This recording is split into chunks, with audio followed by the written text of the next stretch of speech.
organic, unpredictable, unknown, lovely, beautiful, a sense of fulfillment. This is part of the pleasures of life and not the chores of life.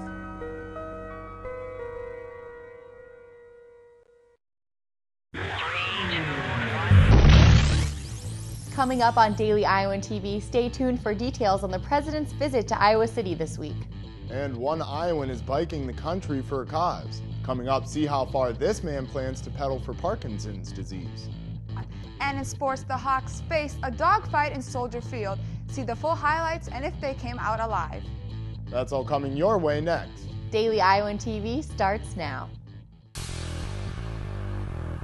I'm Tom Brokaw. For more than 100 years now, the University of Iowa community has been waking up to the Daily Iowan. Today, it's the largest newsroom in eastern Iowa. And now you can see the news every night on Daily Iowan TV and get it anytime worldwide at dailyiowan.com.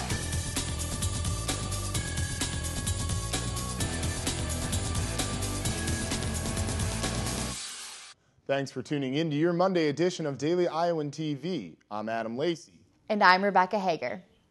Authorities have released new information regarding multiple dorm room assaults that happened last spring. 21-year-old Jordan Garr is facing over $8,000 in fines and up to 6 years in jail. All of the alleged actions took place in Courier dorm room on the UI campus between this past April and May. On April 18th, police said Garr videotaped a female student undressing and threatened to post the video on the internet. Unless the victim performed sex acts on him and his friend, on May 10th, Garr allegedly pinned the same girl's arm while another man sexually assaulted her. The last incident occurred on May 11th when police say Garr took a picture of the same victim's breast. He then threatened to post the pictures online unless she bought him a new pair of shoes.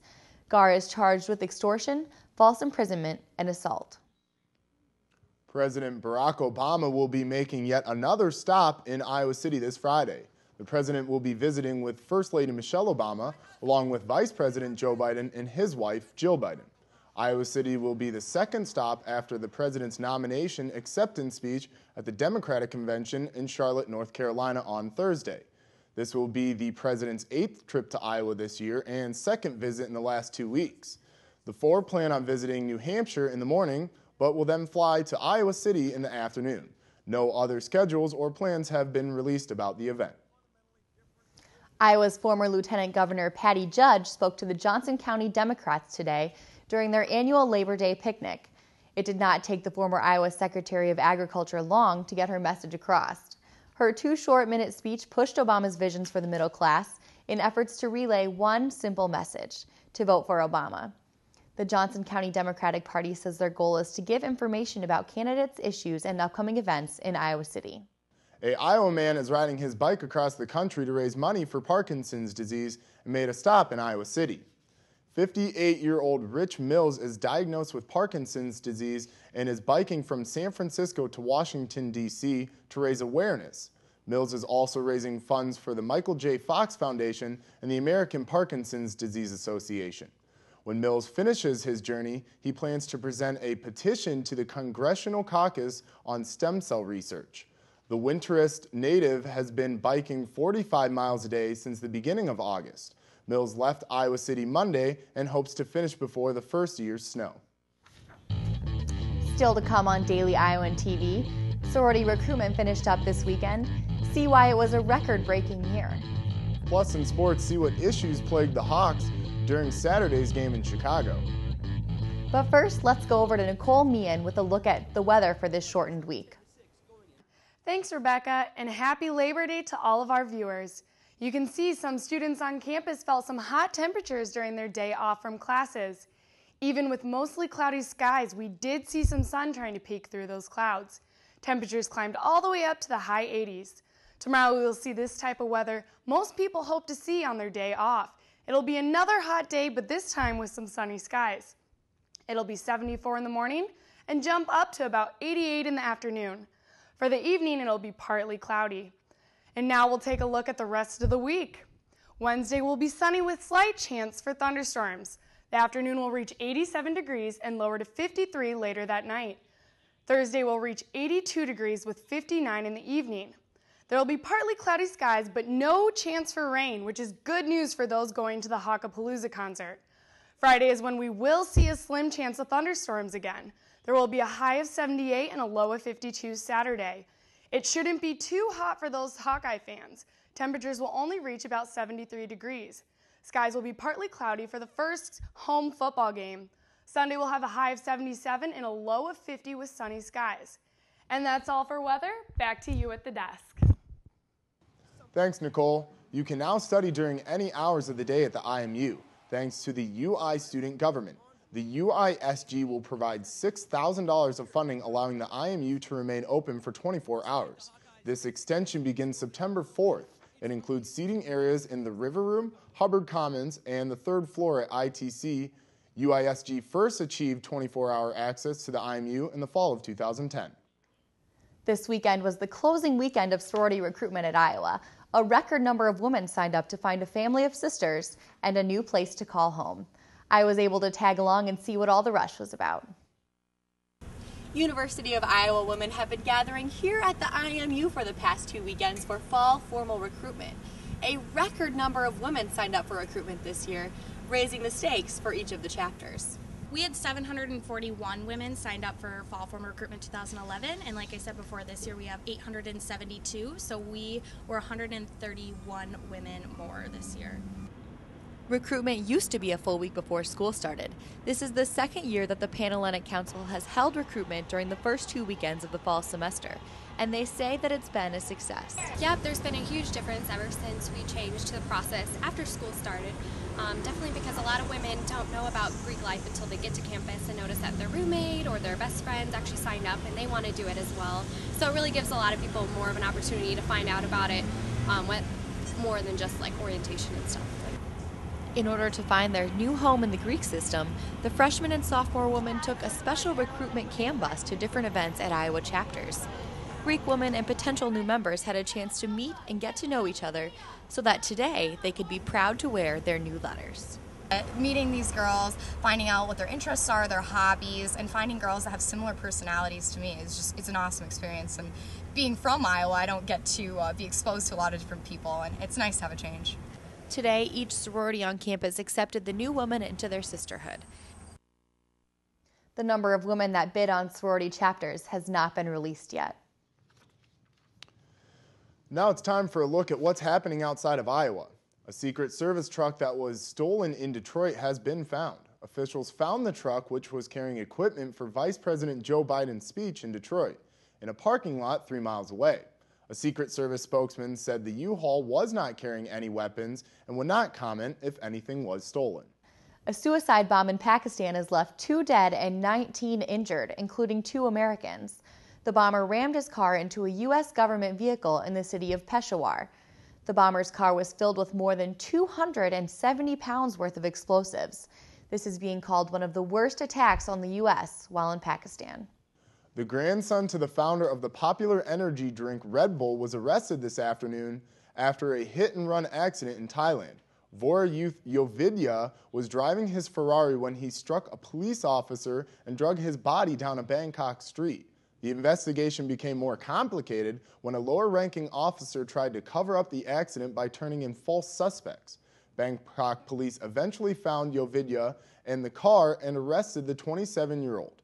He is being charged with reckless driving and escaping arrest. And now it's time to take a look at the Hawkeye Sports with Iowan Simic. Hello and welcome back to the Daily Iowan TV Sports Studio. It was a busy week for the Hawks in a number of sports, but we start today's show in the Windy City, where Daily Iowan TV's Nick Rector has a recap of the Hawks' 18-17 victory over Northern Illinois. The Hawkeyes faced off with Northern Illinois University at Soldier Field on Saturday, but only one of them would start the season off with a 1-0 record. Iowa opened up the scoring with a 34-yard field goal by Mike Meyer, but those were the only points Iowa could put up in the first quarter, with the pestering NIU defense in Vandenberg's face all day. Keith Harris Jr. would open up NIU scoring in the second quarter, completing a 7-yard run and a touchdown, giving the Huskies the lead. Iowa's Meyer then missed a 40-yard field goal attempt. However, he would soon redeem himself later in the second quarter, nailing a 29-yarder. But with only a minute left in the half, NIU answered once again as Matthew Sims made a 28-yard field goal, putting the Huskies up 10-6 going into halftime. Meyer would tack on 3 more points for the Hawkeyes, but Iowa was once again silenced after Lynch QB sneaked for a 73-yard touchdown. The mostly Hawkeye crowd was silenced, but you could definitely hear the Husky fans that traveled from DeKalb. The Hawkeyes continued to score field goals, though, with Meyer hitting another attempt for 50 yards. Iowa got the ball back, but they were forced to punt, and this is when the game got good. John Winke's 43-yard punt was down on NIU's 1-yard line in a very athletic play by Iowa's special teams. The Hawkeyes failed to get a safety, but NIU was forced to punt the ball. On Iowa's third play of the drive, with 9 yards to a first down, Damon Bullock rushed for a 23-yard touchdown, finally giving the Hawkeye fans that traveled to Soldier Field something to cheer about. Iowa would hold on to the lead, finishing the game 18-17 and securing the first win of their season. Despite the Hawkeyes' late success against Northern Illinois, it's obvious the team has some things they need to work on before facing in-state rivals Iowa State next week. Reporting from Chicago, at Soldier Field, Nick Rector, Daily Iowan TV Sports. The Hawks' struggles were compounded by their lack of protection for senior signal caller James Vandenberg. Daily Iowan TV Sports Director Josh Bolander tells you why keeping Vandenberg on his feet could be the key to the Black and Gold's Big Ten success. There was a reoccurring theme for senior quarterback James Vandenberg on Saturday. Hit after hit after hit. The Hawks' signal caller was dropped 6 times by a physical Northern Illinois defense, leaving head coach Kirk Ferentz with plenty to address in the postgame press conference. Every week it almost cost us today. We missed some pickups, both at their linebackers and their secondary, and if you do that, you're living on the edge. I mean, that's forget about a sack. That's a ball coming out, those types of things, and that's how you lose ball games. So we were fortunate it didn't come out. It should have been a dream for the Keokuk, Iowa native. It was Soldier Field, in a professional atmosphere, in the last opener he'll ever lead the Black and Gold out of the tunnel. And while Vandenberg did manage to impress at times, it was clear that the inexperience on the offensive line could be costly. There's weeks like that. In my 5 years here, I remember a lot of weeks like this, and it's just something where you got to keep going. And the one positive, we had 0 turnovers, and that definitely helped us down the stretch. And while the Hawks did manage to escape the Windy City with a victory thanks to surprise hero Damon Bullock picking up the slack, next week should be tougher, with in-state rival Iowa State poised to take over Kinnick Stadium. Josh Bolander, Daily Iowan TV Sports. And we end today's show with some updates from other Hawkeye sports taking place over the show's Labor Day break. The University of Iowa women's soccer team remained perfect over the weekend with wins over in-state rivals Iowa State and Valparaiso respectively. The Hawks oust both squads 3-1 to run their non-conference win streak up to 15 matches. The win against State also marks the 5th straight win in the Iowa Corn Cy-Hawks series.